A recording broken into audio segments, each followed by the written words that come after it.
Okay, so this week we are actually moving backwards in the textbook to chapter 8.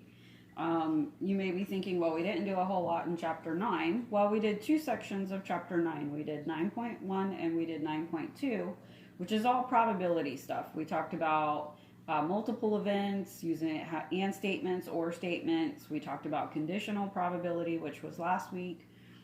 So this week we're going to go back to chapter 8, which is all about data analysis. So we're going to talk about some basic things that you guys hopefully already know about, like measures of central tendency, mean, median, mode, range, and things like that. So we're going to review hopefully some old stuff. And then we're going to get into probably some new stuff also a little bit in this chapter. If you look at your notes, there's a little bit in your notes that's not in the textbook. So you may have already noticed if you are following my webpage and doing what I have asked you to do, then you have hopefully read through my notes, which is they're both on the webpage. I also sent them to you in your email. So read through those notes if you haven't done so already. And then I gave you a couple things to read through in the textbook. And you may have noticed that the textbook does not talk about measures of central tendency. It doesn't talk about mode.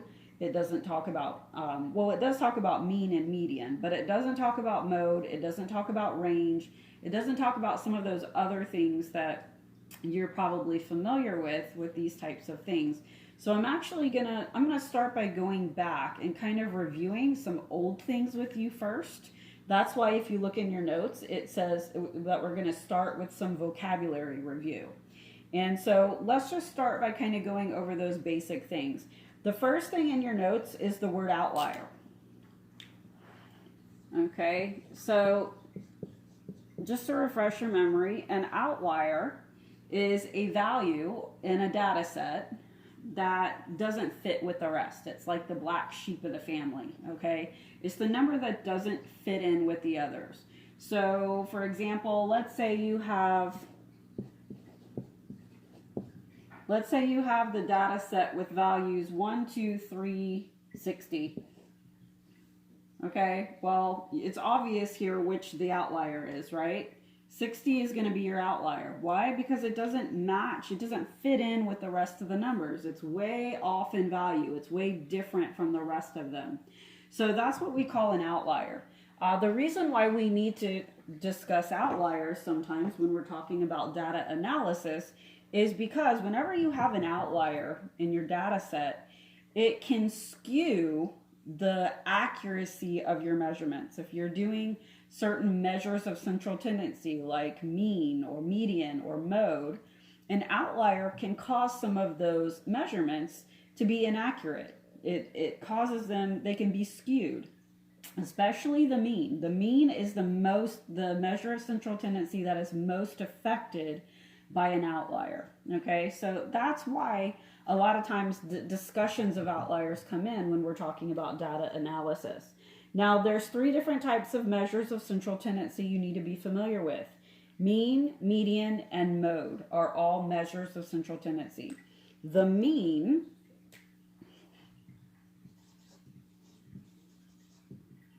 is the same thing as your average. Okay, so remember, to find an average, you just add up the numbers and then you divide by however many there are. Okay, I'm just going to put add / divide by how many.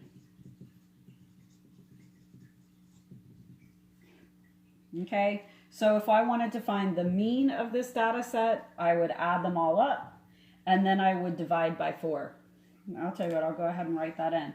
I would add 1 plus 2 plus 3 plus 60. And I would divide by 4 because there's 4 numbers or values in that data set. That's your mean or your average. You do have to be careful with outliers when you're finding means, okay? Outliers can cause data to be misleading or inaccurate when you're finding a mean. Okay, Another type of central tendency you need to be familiar with is median. Now remember, here's how I remember what a median is. The median of a road is the middle of the road. So median means middle. Now, in order to find the middle value of this data set, the first thing you have to do is put the numbers in order. If the numbers are not in order, these happen to be already, but if they're not, you need to put them in order. And then once you put the numbers in order, you find the one in the middle. Okay, so I'm just going to put numbers in order, find the middle.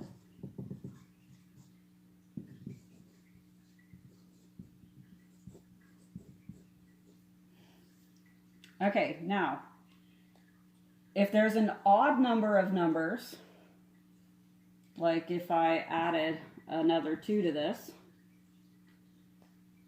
well, I'd have to put it. So if I added another 2 to this, and I wanted to find the median of this set of numbers, the first thing I'd have to do is move that 2 so that the numbers are in order. So that's the first thing I would need to do. I would take that 2, and I would put it in here. Okay, and then I would find the middle. So I like to just put my fingers on the first and the last and then just work my way in. So I've got here, and then I've got here, and the middle number is going to be this 2 right here. So the median would be 2. Now, if we go back to our original set of numbers, let's say you have an even number of values in your data set and you're trying to find the median. Well, if we start from the outside and work our way in, we have a problem because there is no number in the middle. So if there is no number in the middle, you average the 2 middle numbers. So if it's a 2 and a 3, you're going to average the 2 and the 3. Add them together and divide by 2. So the median for this data set is going to be 5 halves, or 2.5, or 2.5, however you want to say it. Okay, now, that's mean and median. The third type of central tendency, that the book doesn't talk about this one at all, I don't think, but you should still know it. And that's mode. The mode is the value that occurs the most often. It's the number that repeats itself the most. Mode is the number that occurs the most. Okay, so whenever you're trying to find the mode, you're looking for repeating numbers. And whatever number occurs the most number of times, that's your mode. Now this particular set, 1, 2, 3, 60, there is no mode for that data set. The reason why there's no mode is because every value repeats 1 time. So they all only occur once. So there's not really a mode in this data set. So you would just say no mode for something like this. Okay. Now another little vocabulary review term there in that list. Well, first of all, let me just say something else. Measure of central tendency is what we've just gone over. There's 3 main ones: mean, median, and mode. We call them measures of central tendency because they measure the center or the middle of a set of data. It's just 3 different ways to measure that center or that middle. The last word in our list of vocabulary review words there is the word range. And you'll notice if you look at the notes that range is not a measure of central tendency. It's actually a measure of variation. So hopefully this is also a review word for you. You should already know what range is, but if you don't,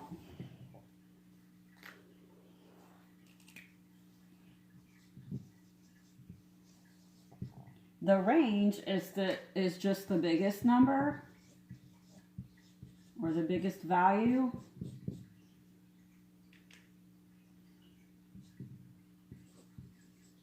minus the smallest value or the smallest number. Okay, so super easy. If you want to find the range, just take your biggest number minus your smallest number. So in this case, you would just do 60 minus 1. So your range is going to be 59 in this case. Okay, that is not a measure of central tendency. It doesn't measure the center of your data. It actually is a measure of variation. If you look at the next line down in your notes, it tells you what a measure of variation is. A measure of variation describes how the data in a data set are spread out. So range it deals more with how the data are spread out. What is the range of your data? Now, there are some other types of measures of variation, and right underneath that, it gives you some other examples. And this is where we start getting into some stuff that might be new to you. So probably everything we've talked about so far is pretty much just review. But some other types or some other examples of measures of variation are variance and standard deviation. They are measures of how far the numbers in a data set vary or deviate from the mean. So they measure how spread out the data values are from that center value, from the mean. Every value falls within some number of standard deviations of the mean. Okay, so that's pretty much your notes right there. I've just read through the notes with you. And then from there, it asks you to look through some examples in your book. So if you look at example 1 in your book, that is on page 427. If you want to follow along, you can get your book out right now if you want to. Turn to page 427. And let's look at example 1.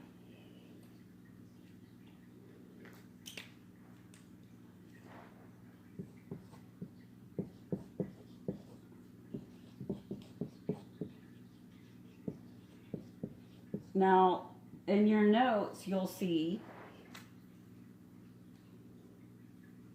that I kind of changed the instructions for part A. I said, find the mean, median, mode, and range of the data set, which isn't exactly what the book asks you to do. So I'm changing it up a little bit. The book says, what are the mean and standard deviation of the following data set? So it gives you this set of numbers. And it's kind of a long set of numbers, but I probably need to go ahead and write them all down. So I'm going to go ahead and write them all down.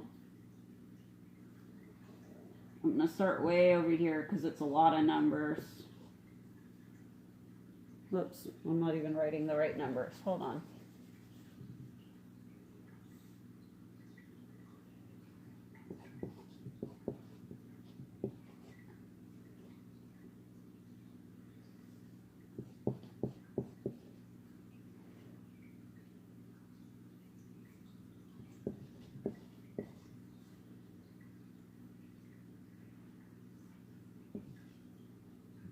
It's going to take me 2 rows just to write all the numbers.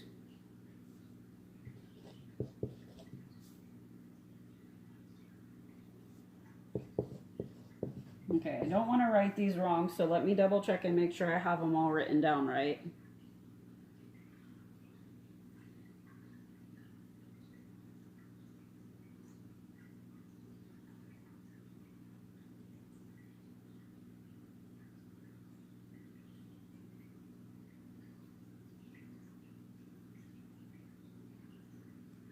Okay, so here's our data set. And the book says find the mean and the standard deviation.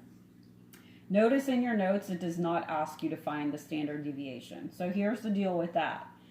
To find the standard deviation of a data set, it's a long, complicated formula. And to do it by hand is a lot of work and it's very time consuming.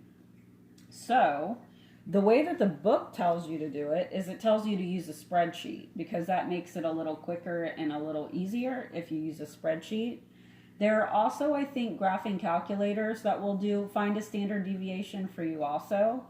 But because I don't want to get into the spreadsheet, and I know most of you guys don't have graphing calculators, and it's a long, tedious process to do it by hand, we're not going to get into how to actually calculate a standard deviation. Now, you need to know what a standard deviation is, and you need to know how to use it. But in the problems that I'm going to give you, you will be given the standard deviation. You won't have to actually figure that out on your own. So we're going to skip that part of the problem. And I just want you to find the mean, median, mode, and range of this data set. So to find the mean, you're just going to add up all the numbers. Don't make it complicated. Just use a calculator. And let's just punch these numbers in and let's add them all up. So we're going to do 4 plus 12 plus 15 plus 9 plus 14 plus 16 plus 13 plus 6 plus 7 plus 6 plus 25 plus 3 plus 13 plus 17 plus 22 plus 4. Now I'm getting 186. We'll double check that with the book to make sure. It's very easy to make a mistake here because there's so many numbers that you're putting into your calculator. Probably not a bad idea to do it twice just to make sure that you punched it in correctly. But I got 186. And then we're going to divide by however many data values there are. So let's count. 1, 2, 3, 4, 5, 6, 7, 8, 9, 10, 11, 12, 13, 14, 15, 16. So I'm getting 186 over 16. And then just divide that out. I'm getting 11.625. Let's double check it with the book and just make sure that.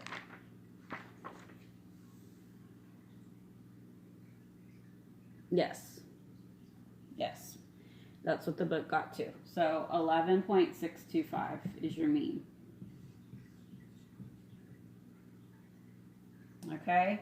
Now to find the median, the first thing you need to do is rewrite these numbers in order. Okay.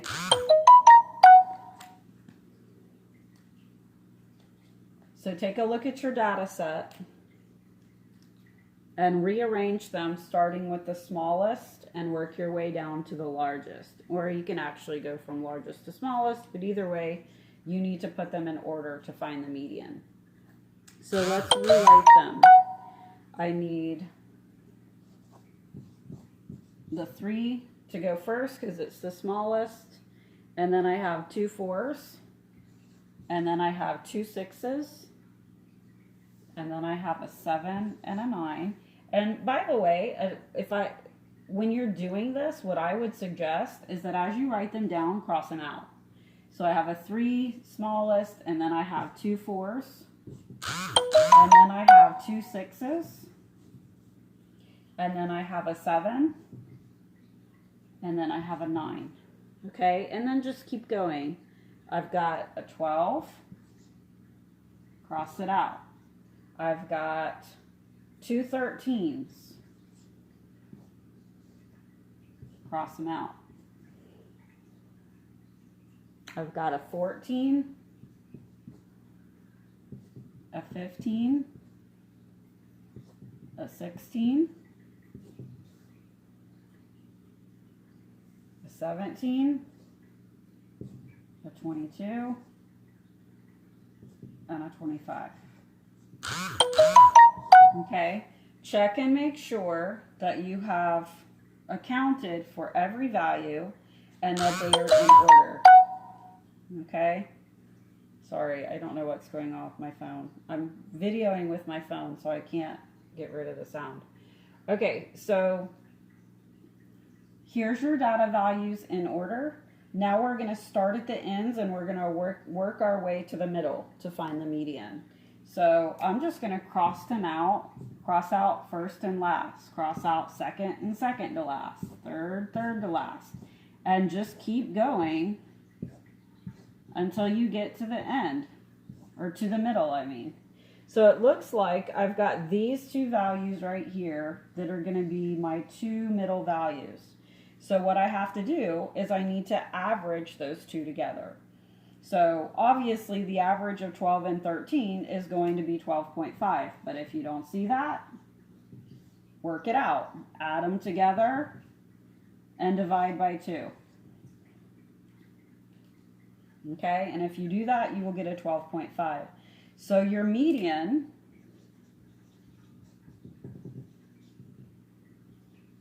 is 12.5. All right, and then the next thing we want to do is find the mode. Mode is the number that recurs or repeats the most often. I'm going to put it up here. So take a look at your data values. Probably easier to look at the second set because they're in order, so we can see how many times everything is repeating. I see that we have 2 13s, and we have 2 6s, and we have 2 4s. Do we have anything that repeats itself 3 times? No. So what you would actually say in a case like this is that there's actually 3 modes here. The 3 modes are going to be 4, 6, and 13. Those are your modes. So I would use a S. Instead of mode, there are modes because there are 3 data values that occur twice. But nothing that occurs more than that. Okay? And then to find the range,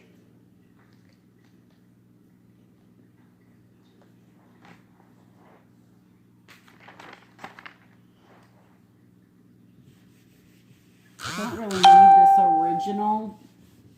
these original data values anymore. It's this, once you put it in order, that usually is a data set you're going to find easier to use and you're going to find it most helpful. Same, and it will also be with the range too, because to find the range, you need to take the biggest number, which we know is going to be at the end, which is 25, minus the smallest number, which we know is at the beginning, which is the 3. So your range is going to be 25 minus 3, which is 22. Okay, so that's how you find mean, median, mode, and range. Hopefully you're already pretty much familiar with all of that and you know how to do all of that. Now, if you look at part B, this might be where we get to some things that might be a little bit more unfamiliar to you. So turn it over to part B. Same data set. So we want to leave, I'm going to leave the bottom here because that's my data set in order. So I want that. I'm going to take this part out and I don't need that anymore. Here's my data set. I don't need the range anymore.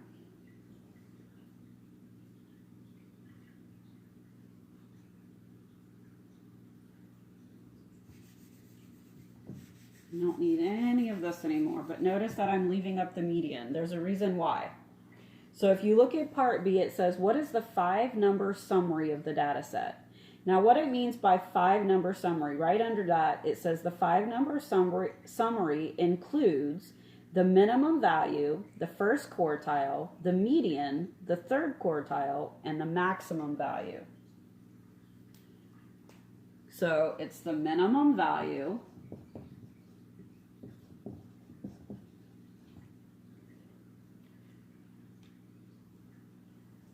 the first quartile,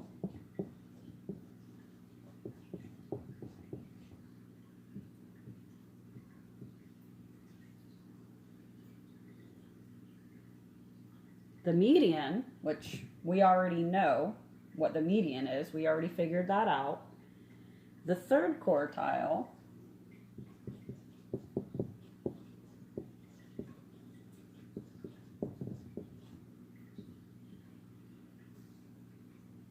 and the maximum value.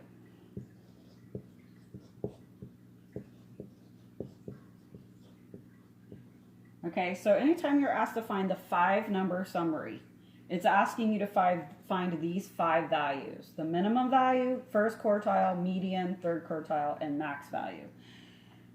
Start with your minimum value and maximum value because those are the 2 easy ones. Minimum value is just your smallest number. That's a 3 in this case. Your maximum value is your biggest number, that's your 25. So you can always fill those in real quick right away. The smallest and biggest number, that's your minimum and your maximum value. The next easiest to figure out is your median. Put your numbers in order, find the middle. In this case, we already know it's 12.5 because we already did that. Now, here's where we may get into something new. First quartile and third quartile. So here's how you find a quartile. Here's how you find the first quartile. What that means is the median of the first half of the data. So whenever we put these data values in order, we counted to the middle and we found out that the middle was right here at 12 and 13. These were the two middle values. So the middle is right here. If you were to cut those values in half, the first half of your values go to 12, and the second half of your values go from 13 to 25. Here's the first half, here's the second half. If you want to find the first quartile of that data set, then you now need to find the median of the first half of your data. So ignore the whole second half of your data set. Just look at these values right here and find their median. So now we're going to need to, again, count from the outside in. So cross off 3 and 12. Cross off 4 and 9. 4 and 7. That puts us with these two values now being the median of the first half of the data set. There's two values, so we have to average them together. So we're going to add 6 plus 6 to get 12, divide by 2, and lo and behold, guess what happens? You get 6 back again. Obviously, that's common sense, right? If you average the same two numbers together, then the average is going to be the same number. So your first quartile is going to be the number 6. It is the median of the first half of the data set. To find the third quartile, that's the median of the second half of the data set. So now you're going to do the same thing, but do it with the second half of your data. So now we're going to cross off the first, which is now this 13, and the last, which is the 25. And now we're going to work in from here. Cross off 13 and 22. Cross off 14 and 17. What do we wind up with in the middle? 15 and 16. Okay, now you need to average those two middle values together. Add them and divide by 2. And again, it's pretty much common sense. If you average that together, you're going to get the value right in between 15 and 16, which is 15.5. So our third quartile is going to be 15.5. That's how you find the 5-number summary, okay? Find your minimum value, your maximum value, lowest and highest. Find your median, put them in order, find the middle. And then first quartile is the median of the first half of the data. Third quartile is the median of the second half of the data. 5-number summary, okay? One more thing that we need to talk about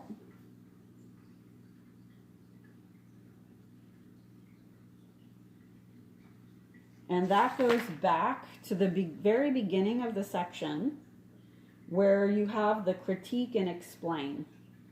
So let's flip back to page 427.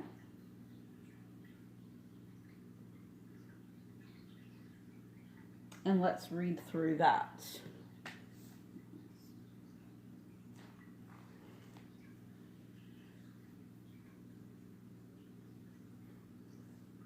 Let me erase. I'm going to erase this. There's a picture, a visual that goes with this critique and explain.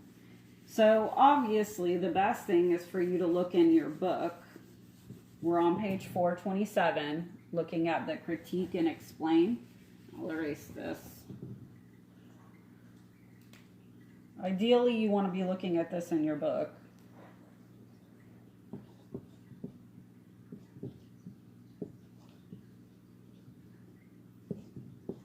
I can draw a very rough picture of it on the board, but it's not going to be pretty.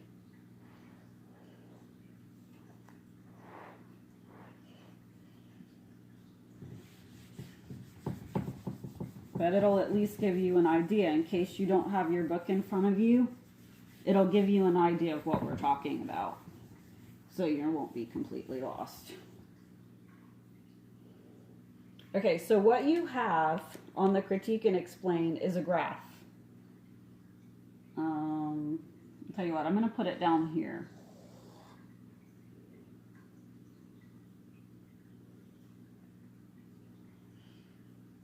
And it's a bar graph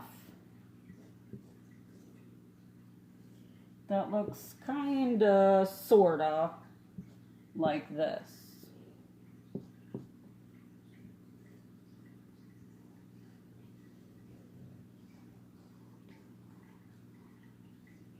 Something like this.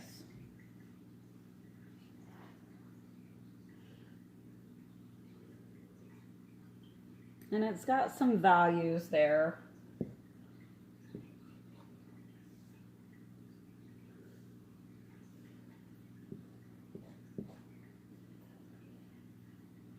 I'm going to put in the two most important ones, 9 and 11. And now let's read. Again, if you're looking on page 427, you can read along with me and look at a better picture. It says, Chen and Dakota were asked to estimate the mean and median of the following data set. So instead of having data values, we're given a visual of the data set, a picture of it. Chen said the middle value is 11. Both the mean and the median are approximately 11. Dakota said most of the data are on the left. I think the mean and median will be about 9, with the mean slightly larger. Is either Chen or Dakota correct? And explain. So one person is looking at this graph and this data and saying, oh, well, the middle of this graph is right here at 11. This is the middle of the graph.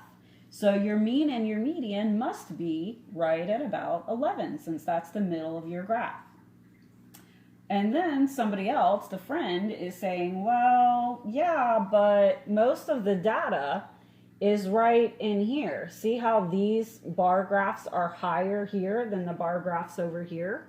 So most of our data is lying in this area of values.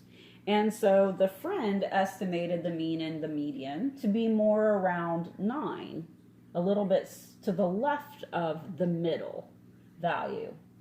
So the question is, which one is correct and why?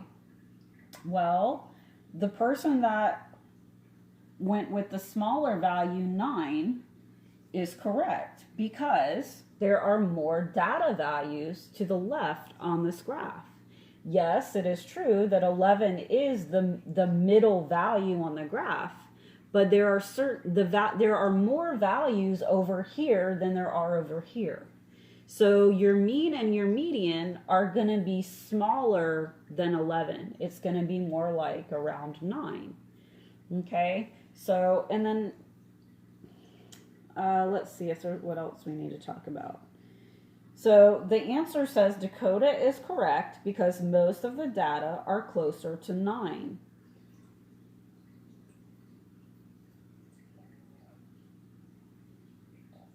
Okay, let's see what else. Part B says, what strategies could you use to approximate the exact mean and median? Well, if you wanted to find the actual values for this, what you would have to do is actually you'd have to actually figure out how, where those bar graphs are, where each bar goes to, and you could actually figure it out, or at least approximate it if you wanted to. We won't take the time to do that, but you could if you wanted to. And then part C says, which measure of center is more representative in this case, the mean or the median, and explain. So the question is, which does the mean or the median better represent these data values? And the answer in this case is actually the median. And you may be thinking, yeah, but I thought the mean is pretty much always the best choice that we have. Well, actually, in a case like this, the median is more representative of this data. And the reason why is because you do have certain values that are occurring a lot more often than other values. And so your median is actually going to be a better representation of this data. The mean of a data set is always more affected by outliers. So if you have some values that are way off of what the majority of the values are, if you have these smaller number of values out here, when you average these numbers that are way out here, that are way different than the rest, you got some outliers in this data set. It causes the mean to be a little misrepresentative because it's when you average, like if we went back to that set that we had before, let's say we have the set of values 1, 2, 3, and 60. Well, if you were to average these numbers together, you'd get a pretty big number. If you were to add and divide by 4, you'd get a large number. But the reason why you're getting a large number for that is because that 60 is causing it to be misrepresented. It causes the mean to misrepresent the data. So a mean can be more affected by outliers than something like a median.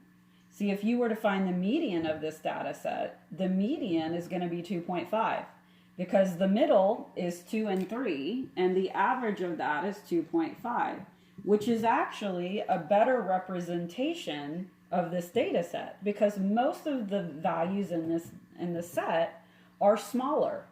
Most of them are 1, 2, 3. So 2.5 is a good representation of all of them except for that outlier. Okay, so the median in this case is 2.5. Guess what the mean is? Let's actually figure it out. Let's figure out what the mean would be. We know that the median is going to be 2.5. The mean is going to be 66. If you add 60 plus 2 and 3 is going to be 65 plus another one is 66. Let's divide that by 4 data values. We're getting 16.5. Way different. Look at how different your median is from your mean. Your median's 2.5, but your mean is 16.5. Why are they so different from each other when they're both measures of central tendency? It all has to do with how that outlier is affecting it. So you can see the median is not as affected by an outlier as the mean is. Okay? So that's what it's kind of talking about down here when it says which measure of center is more representative of the data in this case. So this is another one where you're going to say the median is actually more representative because we've got these outliers out here that are going to kind of skew the mean. Okay, I think I know there's a lot of other things in this section, but we're not going to get real complicated. I've tried to kind of cover the basics. I think if you get this, you should be okay. I've kept the assignment for this lesson and for this week fairly short and sweet. If you got everything that I just talked about, you shouldn't have any trouble with the assignment. Again, it's not super long, so if you have any questions, email me, let me know. I can do another shorter video if I need to. All right, I'll talk to you guys again later.